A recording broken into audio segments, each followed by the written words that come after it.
When most people think of the Sherman tank, I'd bet my bottom dollar that they are most likely thinking of these particular models. The early cast or welded hull versions with the old reliable M3 75mm main gun in the turret. Some others, Teaboos, may think of the Sherman Firefly, with a British QF 17-pounder anti-tank gun stuffed into the turret with the power of sheer Rule Britannia. However, there is another Sherman variant, one with another big gun. I'm of course speaking to the M4A1, A2, A3 76W variants, found with the 76mm M1 main gun. Most may say that it was a profound failing of the United States Army and ground forces to not give the Sherman more powerful armament until much after D-Day, and it is the widely accepted narrative, mostly by Veribus, that the 76mm was done in response to the Tiger and Panther threat. This is incorrect. 76mm armed M4A1s were ready in time for D-Day. It's simply that the crews rejected them on the opinion that the 75mm Shermans were more than enough to deal with anything that they came across, and that they weren't worth the trouble of completely new training, supply lines, etc., to compensate for it. My point stemming from all this is that there was a 76mm Sherman that was completed and tested even before our beloved M4A1 76W. One that was actually tested and completed in 1943.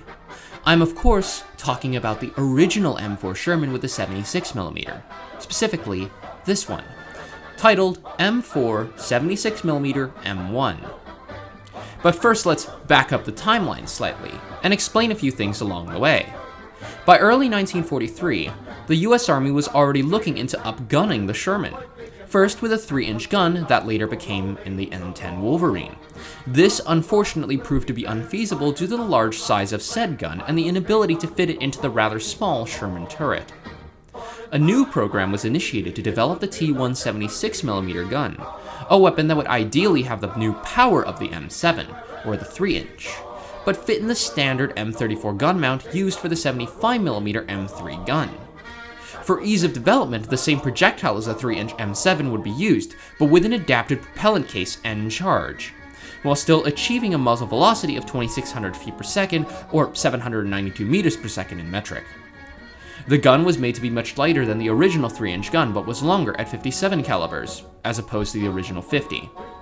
T1 was fitted with the same breech ring as the 75mm M3 and was able to fit into the standard M34 gun mount. 2 T1 guns were produced and sent for testing at the Aberdeen Proving Grounds, or the APG, Maryland, in August of 1942. One was placed in a fixed test mount, while the other was installed in the M34 gun mount and then in the turret of an early model M4A1. In the M34 gun mount, it was found that the gun was soon extremely unbalanced and drooped rather drastically. This was of course remedied by the chopping of 15 inches off the muzzle end of the gun, bringing the bore length to around 13 feet 4 meters, and adding weights to the breech end. With these modifications made, the gun performed passably well.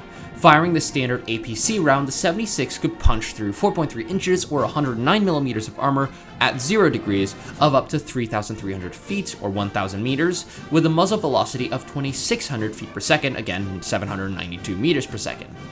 Following these tests, the APG recommended that the modifications be standardized and declared the T1 satisfactory for service on the M4 series. So, in summary, we have a Sherman with a 76mm gun that, on the face of it, appears to work, in theory at least, while the Ordnance Branch were happy with what they had created, but Armored Force, representing the personnel that would be expected to use the damn thing, was much less impressed. They claimed that the little amount of space left in the turret was simply impractical, and the project represented a poor quick fix to allow for rapid production. With this disapproval from Armored Force, Ordnance Board quickly revoked the substitute standard classification and cancelled an order for a further 17 M4A1s, with the 76, of course. The project was cancelled in May 1943, but APG, Ordnance Board, and Armored Force were all ordered to keep at least one 76mm M1 tank each. The remaining 9 tanks were converted back into standard 75mm tanks and were sent on their merry way. So this first program to get a bigger gun into the Sherman for the Americans had its crew knocked out. But this was not the death of that particular train of thought, because again in 1943 with the cancellation of this program, the Army thought second try's the charm and decided to have another go at it. The development between 1943 and 1944 was of course the T-20 medium tank program, a tank program which from its conception was designed to have the M1 76mm main gun in mind, which of course featured a much larger turret. Now, back to the Sherman. After the cancellation of the M476M1 program, a different one was created. Designated the M4E6 or EZ6 program, these tanks were to be equipped with a 76mm gun mounted in a new larger turret, initially designed for the T-20 medium tank program. It was also the first to trial a new ammunition stowage layout aimed at reducing ammunition fires. Stowage was moved from the sponsons in the side to underneath the floor, and was filled with a new sort of material, liquid made out of water and antifreeze. This became the standard wet stowage that we know and love today. Okay, let's actually focus in on that turret. The T-23 turret taken from the T-23 prototype medium was of a much larger size than the original small turret Sherman, which of course afforded much larger internal volume than the standard small turret. This of course yielded better ergonomics and gave the engineers more room to put that big gun in. Although, I will say, it was not until further combat experience that the US military realized that they did actually need more firepower. The idea of mounting the T-23 turret on the existing M4 hulls was revisited and serialized. Production of M4s with a combination of the T-23 turret and the M1 76mm gun began in September of 1943. Existing models such as the M4A1 and M4A2 received such upgrades, but the development also coincided with a major redesign of the hull. A change in ammunition stowage, the angle of the upper glasses was reduced by the thickening of the armor, and increased the crew hatch size. All of these changes, as well as the T-23 turret, were implemented on the newer M4A3 as well as some models of the M4A2. Once the 76mm was put into service, however, it was found that while it could penetrate the armor of any Tiger tank, it was unable to do much against the front glasses of the Panther, which of course then led to the development of HVAP, or High Velocity Armor Piercing, a projectile which is a core of high-density hard material, in this case tungsten carbide, surrounded by a full-bore shell of a lighter material. However, the low sectional density of the APCR, or HVAP, resulted in high aerodynamic drag.